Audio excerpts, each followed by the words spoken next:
Hey everybody, this is Jacob Linger calling in from REMI, and we have my colleague here, Mike. Mike, do you want to introduce yourself? Hello, everybody. I'm Mike. I'm also an economic associate here at REMI, and we're glad to have you and to do this training webinar today. Yeah, so what I'll start out with are just some general kind of logistical things. So if anybody is having any issues with hearing us at all, please do put in, there's a question tab on the right side. Just put in a question mentioning that you're having any issues hearing us. At the same time, I'll mention this webinar, it should last about 45 minutes. We usually leave about 15 minutes at the end for any questions. So as we go through it, please feel free to type up any questions you might have, and then at the end, we'll have Mike, as well as our colleague Jeff Dykes, who works on the product development side of things, will help to answer any of those questions that you might have. But with that mentioned, I'll also just say that this recording and the slides themselves, we'll send those out via email to all of the registered attendees, and they'll also be available on the website. We usually do that within about 3 business days after the webinar itself. So just to go into a brief overview, what we're going to talk about is REMI PI Plus. In the last training webinar series, we had Cam and Harry. They were talking about the 2.3 edition and some of the new features involved. In this webinar, we're going to be a bit more sort of overarching in what we'll talk about. So we'll go a little bit into the actual PI Plus model, how it works in terms of how our forecasts are developed, how integrating policy variables can interact with the model. We'll just discuss some of the kind of common outputs and questions that people sometimes have. These are things that we found from working with clients and from our own sort of endeavors with the model. So just to show this now. So this is just the overview. I will go over the model, talk about the forecasts. We'll end it off with a model demo, which Mike will go into. For this, we're doing a minimum wage scenario, but PI Plus is used for a variety of different scenarios in things like economic development, looking at tax revenue changes, looking at incentive analysis. So this is just one example that we're going to use for simplicity's sake. So just to give a brief overview of REMI, so that's Regional Economic Models Incorporated. We are an economic modeling company. We're based out of Amherst, Massachusetts. And basically we take in data that's then used to sort of simulate a local economy. So this could be down to the county level or built up to the state or national level. Also with city data available, we oftentimes at the city level. But basically, PI Plus is our kind of baseline model that other models are built on top of. So we have something called Tax PI, which looks at fiscal analysis, another model called Transite, which deals with transportation, and then a third model called E3 Plus, which looks at energy and the environment. All of these models deal with specific kind of topic areas, but they're all built on top of the PI Plus framework. And this slide here goes into a general overview of that framework. So what we have are the input-output. This deals with inter-industry relationships. And to give you a better understanding of what that means, I'll actually click out of here for a second and go to the model itself. So this is PI Plus. This is our newest version, version 2.3. If I pull up model details, I can pull up the national IO matrix. So this stands for input output, and what this does is it shows the sort of interconnectedness of industries, final products, and what sort of intermediate inputs go into those. So if we look at the top row here, the top section, I'm looking at final use goods. If we think of something like GDP for an area, we oftentimes say that is a combination of government purchases, consumption by households, trade, so things like imports and exports. So if we look at a specific final good, maybe we're looking at government consumption expenditures, and we're looking at federal defense purchases. The IO table, which is sort of the underlying base of the PI plus model, it takes account of how each dollar of final good purchase for, say, federal defense purchases, the intermediate inputs for that are allocated accordingly. So we have federal military is obviously a big intermediate input of that. Things like motor vehicles, bodies and trailers are another.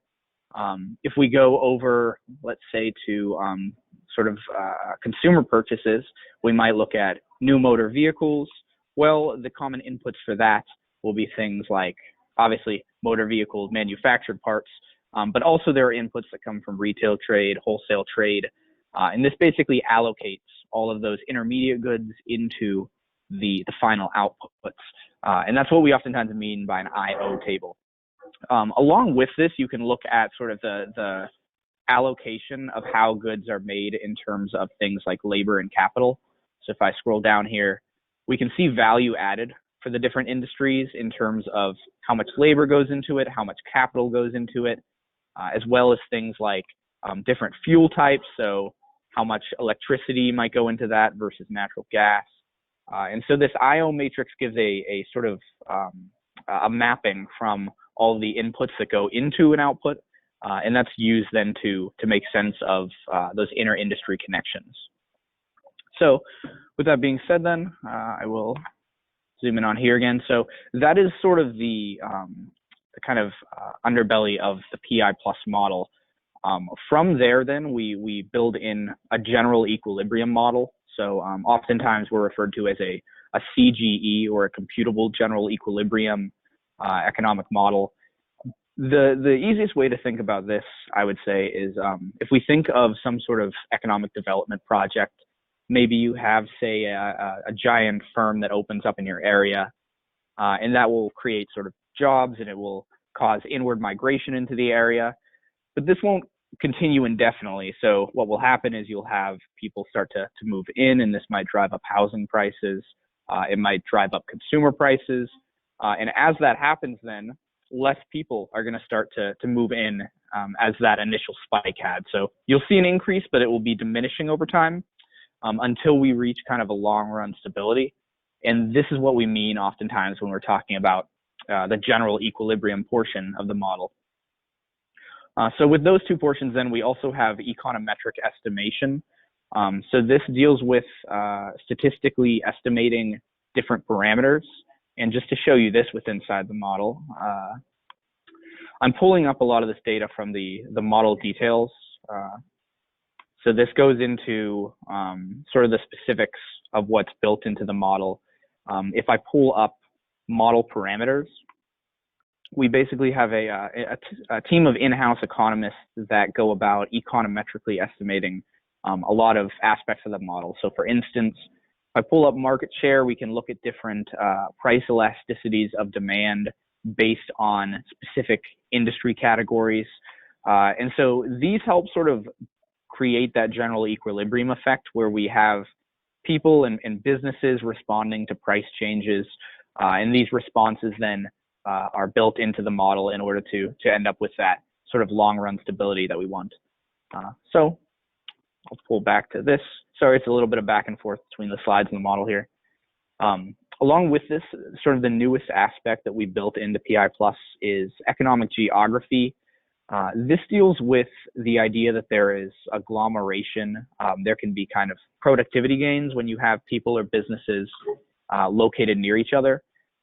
So a common example might be if we think of Detroit back in the sort of mid 20th century, and we think about how they had many automobile manufacturers. A lot of those manufacturers had intermediate goods that were readily available to them for cheaper, since they were all kind of in the same area. And so that then leads to sort of better pricing, and it leads to higher productivity in that area. Another example that I've heard, and it kind of gives another sort of look at economic geography, is if you think about if you have a house, let's say in the country, and you're trying to heat the house, you'll have to pay in total for how much energy use you have. But if you imagine maybe you're in a more urban area, say an inner city, and you're in an apartment building, you might not have to pay quite as much because, for instance, the other tenants below you, they might also use heat, and some of that will sort of add to your heat. And there can be sort of these sort of beneficial externalities that come from being in a close area. And so I just think that's sort of an interesting example of how economic geography works. And that those effects, those kind of concentrations of labor and industry are taken account of in the PI Plus model. So this is a general sort of diagram of how the model works. I won't go too in depth. I know this is kind of a lot to look at once. We oftentimes will illustrate an example with this. So if we think of the first block here on the top, we have output and demand. These are your kind of general GDP components. So we think of state and local government spending. We think of consumption, imports, exports, investment. These are all built into that first output and demand block. In the second block, we have kind of business decisions, things like how many workers to hire, how much capital and equipment to use. In the third block, we take account of workers' decisions. So we think of things like whether to participate in the labor force, thinking about things like whether to stay in an area or to migrate away, and how that might affect population in an area. And then in the fourth block at the bottom, we take account of prices and compensation. So this is where that general equilibrium component takes place. All of these markets, we sort of bring them into equilibrium by allowing things like housing prices to adjust, consumer prices to adjust. And then this all feeds into the final fifth block that we have. It's dealing with market share. So we're looking at things like the regional economy and how much it imports and exports from the rest of nation or from internationally. And you'll notice all the arrows that we have here. So these arrows are basically giant blocks of equations that sort of link all of these factors together. So in the model itself, there are thousands of different equations interlinking all of the industries and then interlinking all of these sort of data points of things such as how migration might link into population and how that might affect the labor force and so on. So with that being said, then this is once again a brief overview of how that works. We're going to move on to forecasting in PI Plus. So to give you an overview of this, once again, I will pull up the model real quick. Let me go to the home screen. So when you first open PI Plus, you'll notice this screen. We have sort of if you're starting a new simulation, but we have down here our forecasts. So these are the forecasts that are built into the model. If I pull up, we'll start out with the national forecast. So basically the model, it takes a national forecast. Built on top of that, we put a regional forecast. And then on top of that, it will be the actual policy changes that you look at.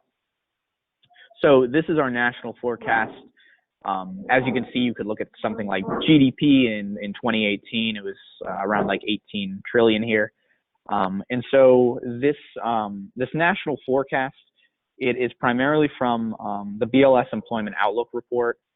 So we take data from that dealing with the input-output table, final demand, value-added data. And basically from that, we get coefficients that run up to 2026. With that data up to 2026, we sort of extrapolate forward to 2060. And so we use a labor force growth sort of trend based on BLS projected labor force rates. So we think of death rates, international migration rates, a variety of factors. And then once we have that BLS trended forecast in place, then we take into account and we integrate the national forecast from RSQE. That is the research seminar in quantitative economics. That forecast, it looks at sort of the current business cycle. That's calculated, I believe, 7 times a year, coming out of Michigan. And we use that basically sort of integrates the current business cycle into the model. And so that is the national forecast. which we can also see from this screen here. This shows all of our forecasts. So we have the standard national control on top. Below that, we have the regional control, which is built on top of that. The regional control, a lot of it is looking at historical trends that come from a wide variety of data sets. So we have data that comes from BEA, the census, there's local area personal income. Those are just a few of them. And a large part of the regional control deals with the demographic forecast, looking at, we have basically a cohort component where we split up. So we have 2 gender categories, male, female. We have 4 race categories. And then we have, I believe, over 100, I think it's 101 age categories. And for each of these specific cohorts, so, if a specific age, specific race, specific gender, we forecast out the demographic changes for the region based on that. And I won't go too in depth with this. I will mention that we just recently had a webinar by Scott Nystrom, who did a really a solid job in describing sort of how that demographic component is built up from. I'd highly recommend watching that if you're interested in that demographic component. I believe we have a recording online of that. So with that being said, then that is our regional control. You can also then edit these controls. So if you have sort of your own projections you'd like to input into this, you can do so. So for instance, new regional control, if I click on that, what we can do is we can update our control. So we can choose, say, an alternative model. We can do an employment update. So we have basically our baseline here. With this model I'm using, it's a demo model. So we have basically 3 regions split up into urban, suburban, rural. But basically, if you would have your own regions, say different counties, I'm from Ohio, so we'd have Trumbull County, Mahoning Valley, Ashtabula. Those counties, then you might input your own data if you would like. Also, we have things like a population update, and you can also change the national control as well. So, for instance, if we get it pulled up here, let me pull it up on here.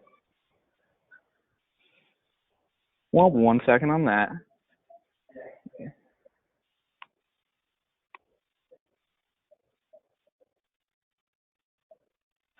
Sadly, this happens now and then with running this on a somewhat slower computer, and so the computer's having a little bit of an issue booting it up. Let me just close that. But actually, I'll just pull this up again. With that being said, you can pull up you can run your own national control. So for instance, some of our clients are curious, at least right now, it's become kind of a hot topic, looking at recession scenarios and planning ahead in case there was to be a recession. And this can be done in the national control. Basically, you would input it as a sudden GDP decrease, and you can specify that by specific industry if you'd like, or specific region if it's a multi-region model. Now, with all of that information being said, I'm going to discuss kind of common questions and features. So these are things that are brought up oftentimes by different clients when we're looking at results. These are questions that sometimes come up, or they're features that kind of guide why the outcomes are why they are. So I'm going to bring these up and go into them. I will say this is a bit more specific than just a general PI Plus overview. But with that being said, then after this, we will go into a model demo, which sort of goes more into an overview of how to go about a policy change. So one thing I'll bring up first off is one of our outputs, which is known as the regional purchase coefficients. And I bring up this, it sounds fairly specific, but this actually tends to come up a lot in analysis. And it's basically a way of looking at how much of each dollar that is spent on goods stays local. Okay, so if we're thinking about regional economics, we're oftentimes thinking about if we have spending in these areas, is that going to sort of flood out into the rest of the economy? And then if so, is it going to come back, or is it going to sort of stay away from that area? And so let me pull up PI Plus again. Here we go. So I'll just pull this up to show you. If I go to, I'll pull it up in the forecast. So once again, this is just a demo model. Basically, this is not actually a specific part of the US. We've actually kind of combined a lot of data from different urban and suburban and rural areas in the US and basically built this model from that. But if I pull up detailed economic, I believe it's under productions and trade. Actually, maybe under industries here. Let me find this. My screen's kind of blocked from this on the right. Actually, an easier way to bring this up. Regional coefficients. So as I mentioned, regional purchase coefficients, these deal with basically if you spend $1 in, say, retail trade, how much of that is going to stay in the area and how much of it is going to leak out in the area. And basically with these coefficients, which are econometrically estimated, this will give us an idea of when, say, a new firm comes into the area that is in a specific industry, how that's going to then sort of contribute to the local economy. Along with regional purchase coefficients, I will talk about labor productivity. So productivity in general, it deals with output divided by some kind of input into the production process. Labor productivity then is specifically looking at labor input, and it is looking at output divided by employment for each industry. Why this oftentimes comes up is that if we look at something like an output change, what that might do is say output shifts from one industry that's very labor intensive to another industry that's much more capital intensive. Well, when that allocation occurs and when we see that output change, it could actually then mean we could have, say, higher output, but we might have less jobs just because of the fact that in the model we have sort of this output being developed by jobs that need less labor, essentially. They can use more capital. So let me see if I pull this up. So I will pull up labor productivity. From here, we have a table. So basically, we can look at every specific industry that we have. And this is segmenting them by region. We could look at just all regions. We can look at the labor productivity numbers, and this can oftentimes provide insight when you're looking at different policy changes.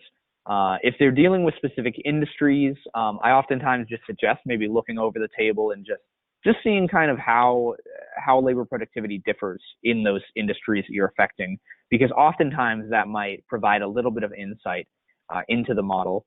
For instance, maybe if you're looking at two regions and there's some sort of project in one region, well, that might sort of cause job growth or output growth in another region of the economy, but it might depend how labor productivity is allocated in that area. To bring up one other common sort of feature that is brought up, I will talk about amenity value a little bit. So amenity value, I'm bringing this up because oftentimes when we're doing seminars and being asked questions by clients, oftentimes they might bring up questions dealing with things like quality of life adjustments and saying, well, you know, there are all these economic factors that take part in this model, but how can we model, say, the fact that maybe people want to live in Florida where it's hotter than, say, Maine where it might be colder on average? How can we take account of that sort of quality of life difference?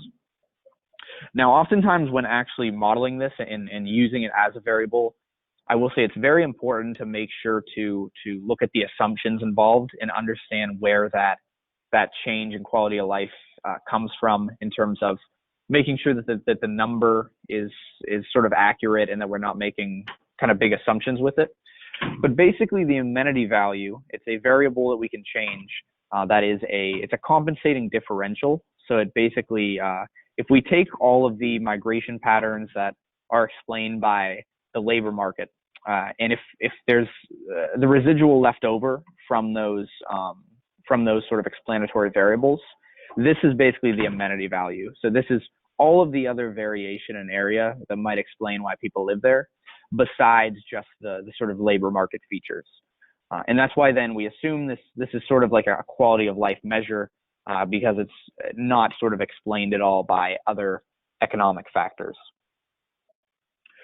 So with that being said then, like I said, this is a brief overview of some of the specific topics that we're talking about. But we're going to end off with a model demonstration. So I'm going to switch the screen over now to Mike. Mike, you there? Yes, I'm here. All right, here I'm about to switch this over to your screen. All right, so is it popping up for everybody? Can you see that, Jacob? I see it. And yeah, anybody who has any questions or if you have any issues seeing this, please do bring them up in the question section. Yeah, if anybody has any questions for Jacob at this time, we can take a couple minutes to answer any of those. But if not, we will get right into the demonstration. So we'll leave a couple minutes here for that, maybe a minute or two. But thank you for that very good overview of how the forecast is built and how that works within the model, Jacob. I thought that was very well done. And, even I learned a little bit from that, so that was very helpful, and I'm sure that was for everybody listening as well. Okay, so here we are going to do a model demonstration, and we're going to do a very simple demonstration of a minimum wage analysis. And the reason I say it's very simple is because in order to do a simulation in REMI, there's a lot of background research, research done beforehand that would need to be done in order to do an exhaustive and, a quality study. Unfortunately, we haven't spent that much time doing the background research for a demonstration, but I think this can be very useful in understanding how to run a simulation. So let's just start out. We heard Jacob talk about this as the standard home screen for PI Plus, as well as our other models that have add-on modules to them with the E3 Plus, the Tax PI, and the Transite. So Transite has the transportation module, and Tax PI has budget module, and E3 Plus now has which is our newest model. We just launched it a few months back, and it is very cool and very useful. It has energy prices and emissions module in that E3 Plus model. So those are pretty much the add-ons. So today we're looking at REMI PI Plus, and this is version 2.3. So thank you to our other associates, Cameron Luther and Harry Walsh, for doing the first part of the training series. And here we are going to look at, again, it's a simple study. And so I also want to point out that with the background research, the research done prior to your simulation, REMI does offer unlimited technical support. So while you're doing your research and performing your simulation, we are there every step of the way to help you pick out policy variables and things like that. And so we have a full team of PhD economists as well as very experienced economic associates here at REMI that are very valuable and experienced in the field. So without further ado, we can jump right into this. As you can see, the new regional simulation, which we will be getting into pretty soon, which is right here. But I want to jump into this regional profile. And this is, it gives you a basic understanding of what you're looking at in your region. So this will come up in your model. Again, this is kind of just a made-up region, so this isn't a real place. But like Jacob said, we've gathered a few different regions together to make this demo model. So here you're able to look at the makeup of your region, look at the employment and population, and so you can have your population pyramid and look at all of the different age groups. We also, in 2.3, as mentioned in the last training series, we've added the single age cohort, so you can see people from every age, from 0 all the way up to 100. And so this is your population and your demographic makeup, your work profile, so how much people are making and everything like that. There's a lot of detail in here. And usually you're also able to overlay a map of the United States and all the counties, depending on your model. We don't have that in this demo model because, again, this isn't a real region, but it is still useful to point out because I think it's a very cool and it can be useful for running analyses. So that is pretty much that portion of it. And excuse me, I have to move around this webinar window on my screen, so that might take me a couple of minutes here and there. So if we go back to the home screen, I'm going to get back into the regional forecast, which Jacob already went over a little bit, so I won't dive too deep into that. I'm basically just going to go over and explain kind of how I derived some of the numbers that I'll be using for the simulation. And so it is good to look at the regional forecast before you run your simulation, because this is what your simulation is going to be comparing it to. So whatever you see in differences is going to be comparing it to the baseline. And what I'm going to do is search for annual compensation rate and look at it in income. And so what I'm going to do is look at one industry. We're only going to be looking at the minimum wage increase in one industry, and that is the food services industry. So what I did, I have to move this again, excuse me. I'm going to change the units to dollars and thousands so that this is more consumable. So I'm going to start our simulation in the year 2020. So we're going to increase the minimum wage in 2020. Now, what annual compensation rate is the compensation of the region divided by employment. And so average compensation for the region is 25,516, which is right here. And what I've done is divided that by 2,040 hours, which is a full year's worth of 40-hour work weeks, and found that the average compensation rate is about $12.31. Now, to find out what a $15 minimum wage compensation is, and multiplied 15 by 2040 again, and found 30,600. And I know this is kind of difficult to follow, but it's not really that important here. I'm just explaining it so that you all don't think that I'm just making up arbitrary numbers. So I found basically the percent change between what is currently the average compensation rate and what the ideal compensation rate is for our simulation, and found that it's about a 21.7% increase. So with that, we can move into running a simulation. And so I've already got it run, but I'm going to go through the very beginning process with you in depth.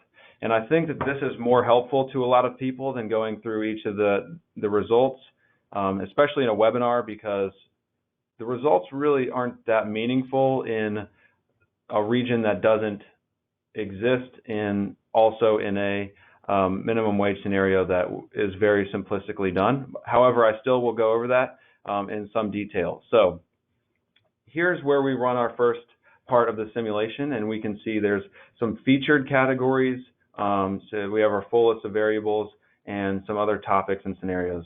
So these are groupings of policy variables that we have found over the years that are helpful in running analyses in these types of situations. So looking at minimum wage, we have a policy variable for compensation, which we're going to be using today, labor productivity, production cost, and some other things.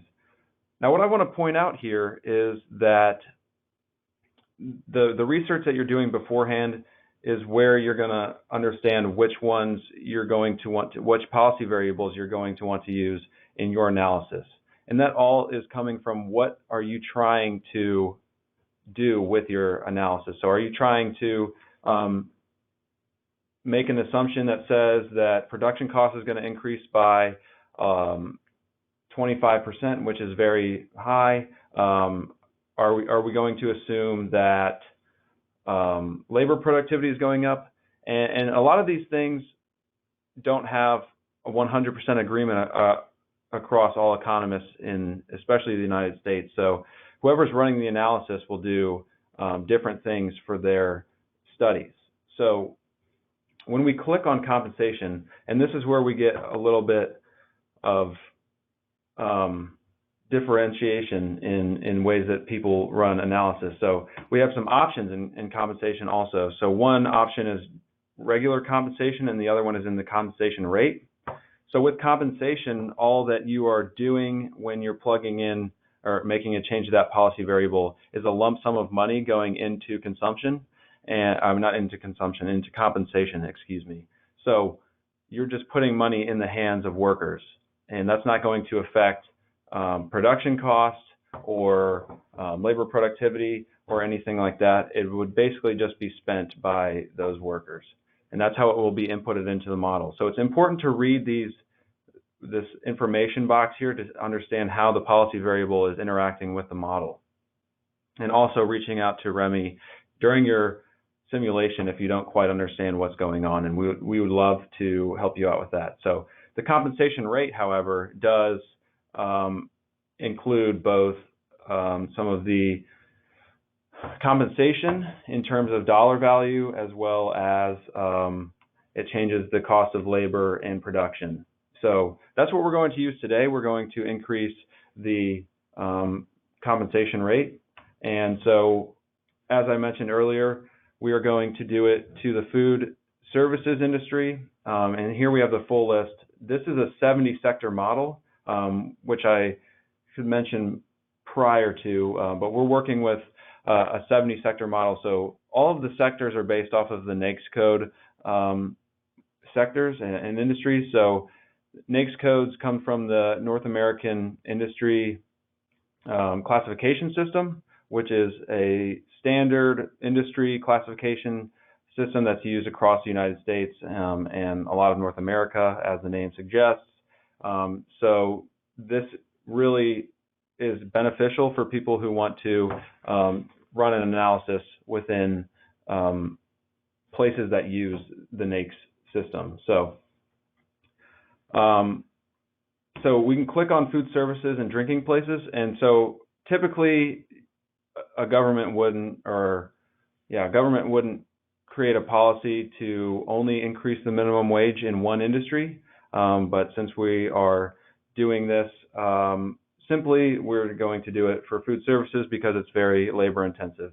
And I'm going to need to speed up a little bit because I want to honor y'all's time and allow you to get back to work. But so forgive me when I start speeding up a little bit. If you'd like me to slow down or stay for questions after, we'd love to answer those. So you can click hierarchy, which helps it makes it easier to navigate, and then we can click what regions we would like it to be in. So if you only want to put your minimum wage scenario in urban counties, you can do that. But for our demonstration, we're going to aggregate all of them so that they're one region.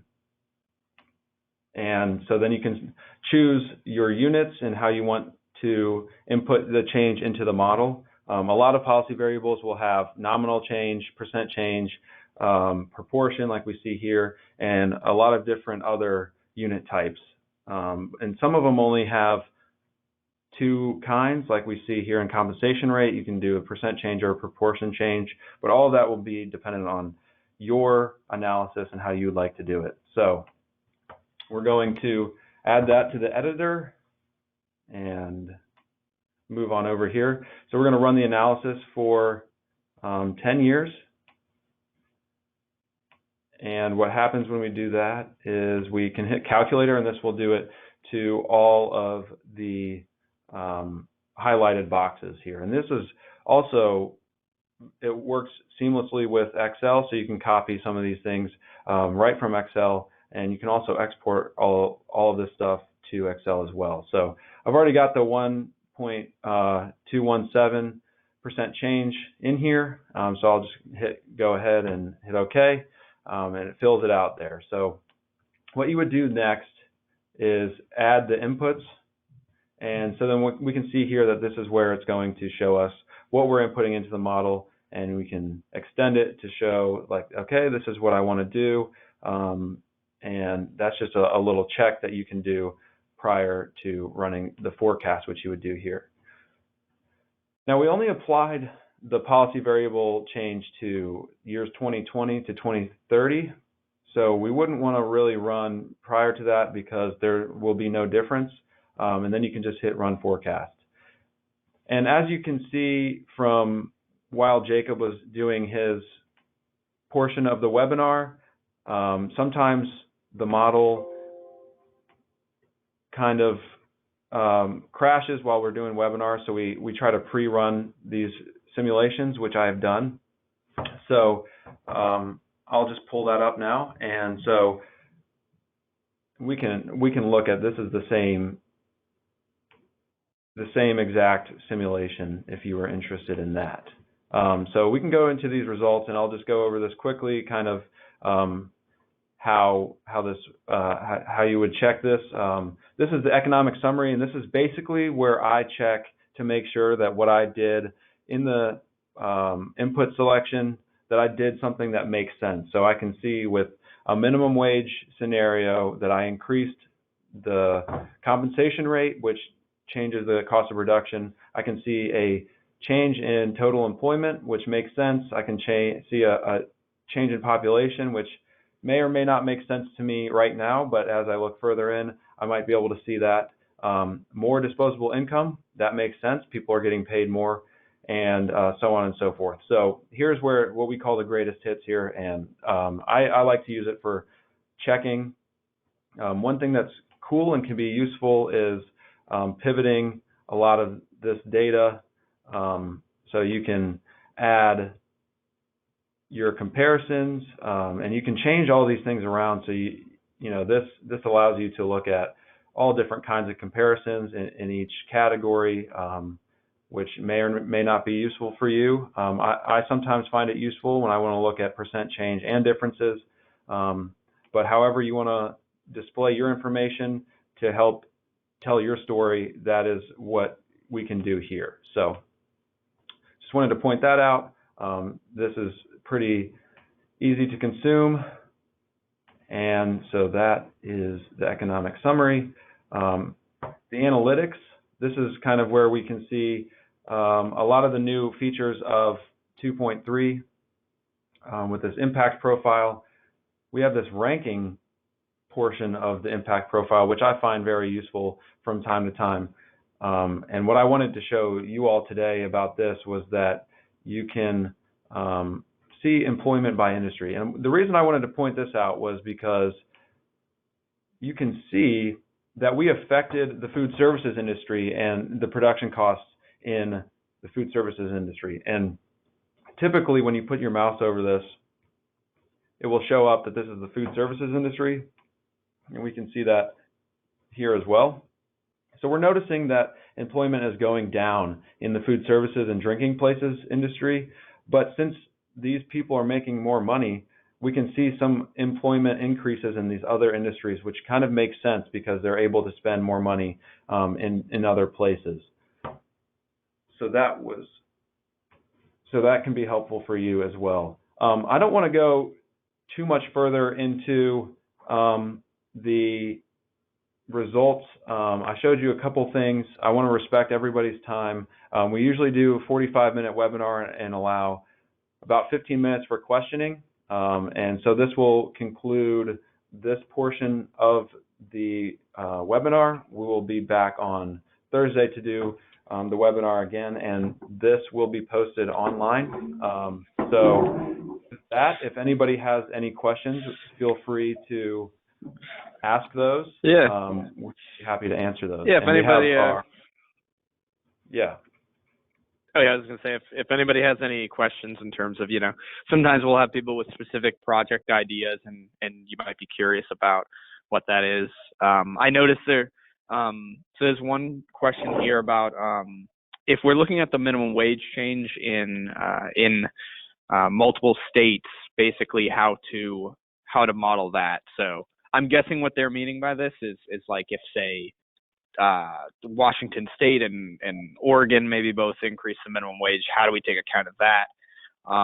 And as an answer to that, I would say the most straightforward way to do it is we offer these multi-region models. So like in this case, you're looking at urban, suburban, and rural areas, but you might specifically be looking at getting a model of, say, like in my case, if I was saying Washington and Oregon, just as a hypothetical, you would increase do the same sort of scenario that Mike just went through, but you would do it for both states, and that way you would account for the changes to things like migration patterns and consumption.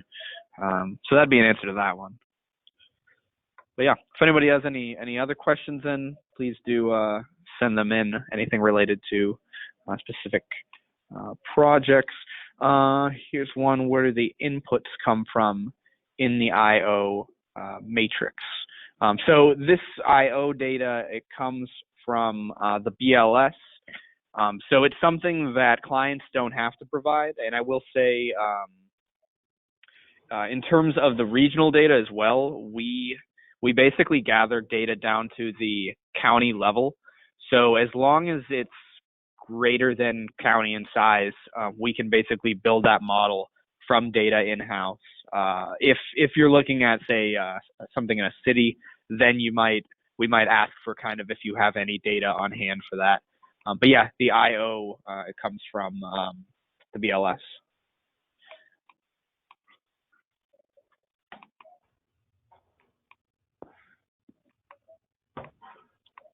All right, and I think then that is all that we've got going on then.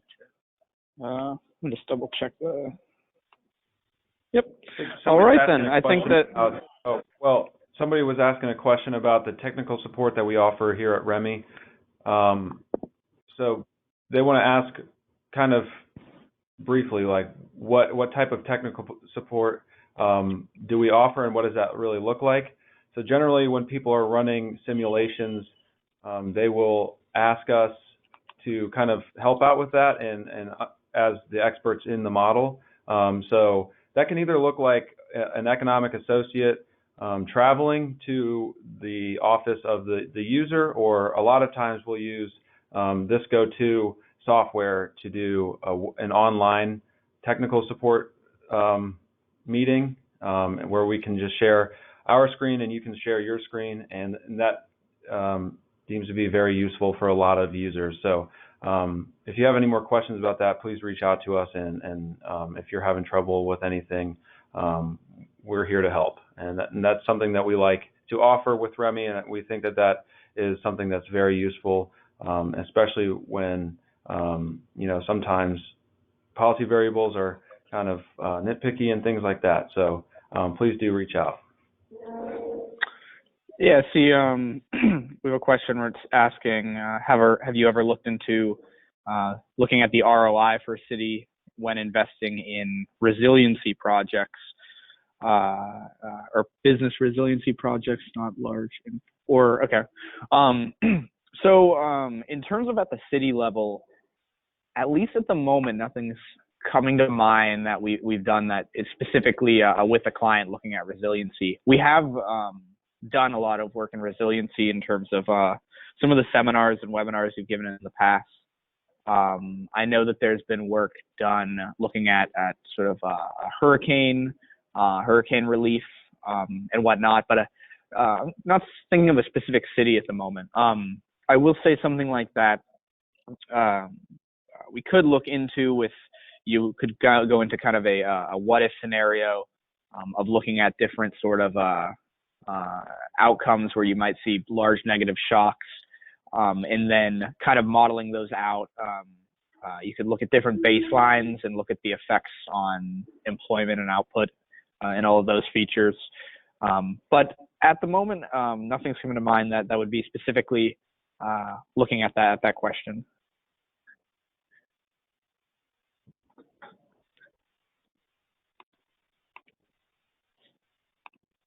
As well, we have a question: units were set as % increase in minimum wage, yet input magnitude was 1.217, which seems like a proportion rather than a percent.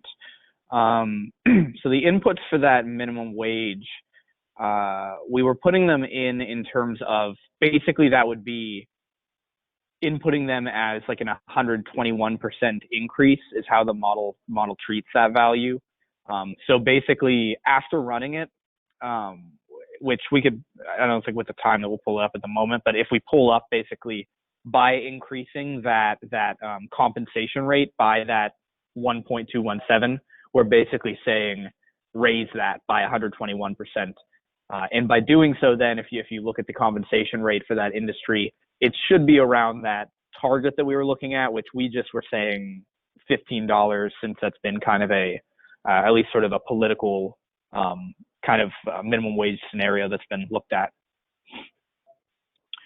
Okay. And I think then, with that being said, I think then that we will end this off. I want to thank everybody for taking part. Once again, we will send out via email. We'll have the recording and slides on this. But besides that, then feel free to email us any questions you might have as they come up, and we'd be happy to follow up on any of that. All right. So thank you guys for joining us, and we hope to hear from you soon. Yep. See you, everybody. Have a good one. Bye.